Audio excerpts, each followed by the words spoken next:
Early life. Joplin was born on January 19, 1943, in Port Arthur, Texas. Breaking new ground for women in rock music, Joplin rose to fame in the late 1960s and became known for her powerful, blues-inspired vocals. She grew up in a small Texas town known for its connections to the oil industry, with a skyline dotted with oil tanks and refineries. For years, Joplin struggled to escape from this confining community and spent even longer to overcome her memories of her difficult years there. Developing a love for music at an early age, Joplin sang in her church choir as a child and showed some promise as a performer. She was an only child until the age of 6, when her sister, Laura, was born. 4 years later, her brother, Michael, arrived. Joplin was a good student and fairly popular until around the age of 14, when some side effects of puberty started to kick in. She got acne and gained some weight. At Thomas Jefferson High School, Joplin began to rebel. She eschewed the popular girls' fashions of the late 1950s, often choosing to wear men's shirts and tights, or short skirts. Joplin, who liked to stand out from the crowd, became the target of some teasing as well as a popular subject in the school's rumor mill. She was called a pig by some, while others said that she was sexually promiscuous. Joplin eventually developed a group of guy friends who shared her interest in music and the Beat generation, which rejected the standard norms and emphasized creative expression. Jack Kerouac and Allen Ginsberg were two of the Beat movement's leading figures. Early musical interests. Musically, Janis Joplin and her friends gravitated toward blues and jazz, admiring such artists as Lead Belly. Joplin was also inspired by legendary blues vocalists Bessie Smith, Ma Rainey and Odetta, an early leading figure in the folk music movement. The group frequented local working-class bars in the nearby town of Vinton, Louisiana. By her senior year of high school, Joplin had developed a reputation as a ballsy, tough-talking girl who liked to drink and be outrageous. After graduating from high school, Joplin enrolled at Lamar State College of Technology in the neighboring town of Beaumont, Texas. There, she devoted more time to hanging out and drinking with friends than to her studies. At the end of her first semester at Lamar, Joplin left the school. She went on to attend Port Arthur College, where she took some secretarial courses, before moving to Los Angeles in the summer of 1961.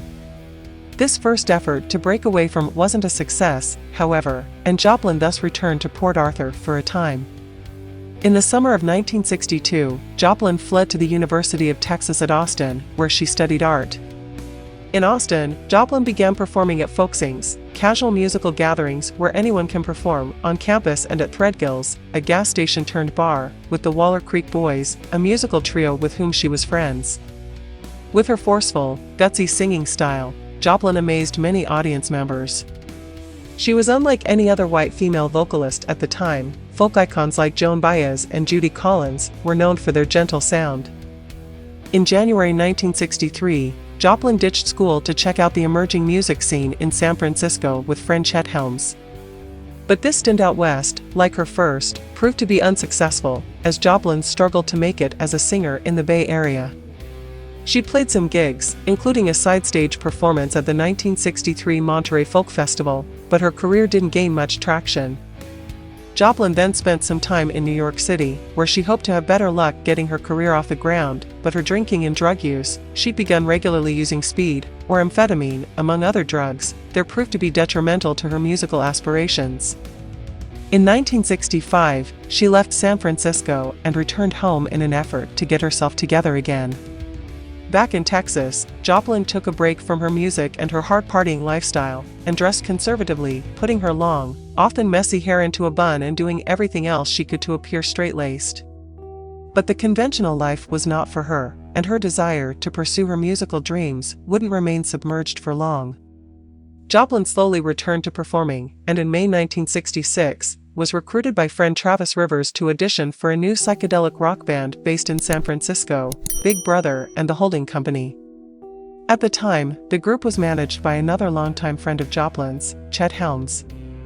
Big Brother, whose members included James Gurley, Dave Getz, Peter Albin and Sam Andrew, was part of the burgeoning San Francisco music scene of the late 1960s. Among the other bands involved in this scene were the Grateful Dead.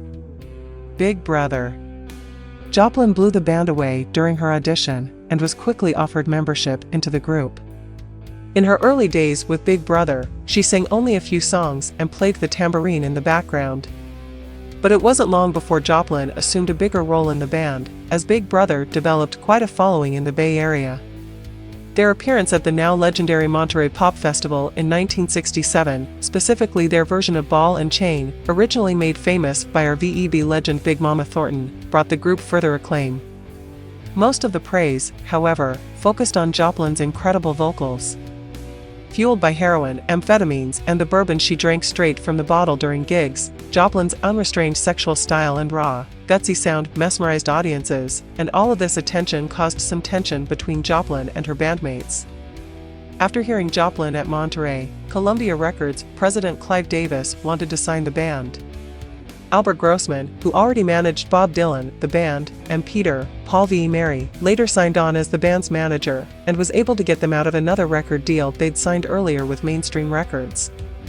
While their recordings for Mainstream never found much of an audience, Big Brother's first album for Columbia, Cheap Thrills, 1968, was a huge hit. While the album was wildly successful, quickly becoming a certified gold record with songs like Piece of My Heart and Summertime, creating it had been a challenging process, causing even more problems between Joplin and band's other members. The album was produced by John Simon, who'd had the band do take after take in an attempt to create a technically perfect sound. Cheap Thrills helped solidify Joplin's reputation as a unique, dynamic, bluesy rock singer. Despite Big Brother's continued success, Joplin was becoming frustrated with group, feeling that she was being held back professionally. Solo career. Joplin struggled with her decision to leave Big Brother, as her bandmates had been like a family to her, but she eventually decided to part ways with the group. She played with Big Brother for the last time in December 1968. Following a historic performance at Woodstock, August 1969, Joplin released her first solo effort, I Got Dem Ol' Cosmic Blues Again Mama, in September 1969, with Cosmic Blues Band. Some of the project's most memorable songs were TL, Just a Little Bit Harder, and To Love Somebody, a cover of a Bee Gees tune. But Cosmic Blues received mixed reviews, with some media outlets criticizing Joplin personally. Feeling uniquely pressured to prove herself as a female solo artist in a male-dominated industry, the criticism caused distress for Joplin. That was a pretty heavy time for me, she later said in an interview with Howard Smith of The Village Voice. It was really important, whether people were going to accept me or not. Joplin's interview with Smith was her last. It took place on September 30, 1970, just 4 days before her death. Outside of music, Joplin appeared to be struggling with alcohol and drugs, including an addiction to heroin. Joplin's next album would be her most successful, but, tragically, also her last. She recorded Pearl with the Full Tilt Boogie Band and wrote 2 of its songs, The Powerful, Rocking Move Over and Mercedes-Benz, a gospel-styled send-up of consumerism. Tragic death and legacy. Following a long struggle with substance abuse, Joplin died from an accidental heroin overdose on October 4, 1970, at a hotel in Hollywood's Landmark Hotel. Completed by Joplin's producer, Pearl was released in 1971 and quickly became a hit. The single Me and Bobby McGee, written by Chris Christopherson, a former love of Joplin's, reached the top of the charts. Despite her untimely death, Janis Joplin's songs continue to attract new fans and inspire performers. Numerous collections of her songs have been released over the years, including In Concert, 1971, and Box of Pearls, 1999. In recognition of her significant accomplishments, Joplin was posthumously inducted into the Rock and Roll Hall of Fame in 1995, and honored with a Recording Academy Lifetime Achievement Award at the Grammy Awards in 2005. Dubbed the First Lady of Rock and Roll, Joplin has been the subject of several books and documentaries, including Love, Janis, 1992, written by Sister Laura Joplin. That book was adapted into a play of the same title.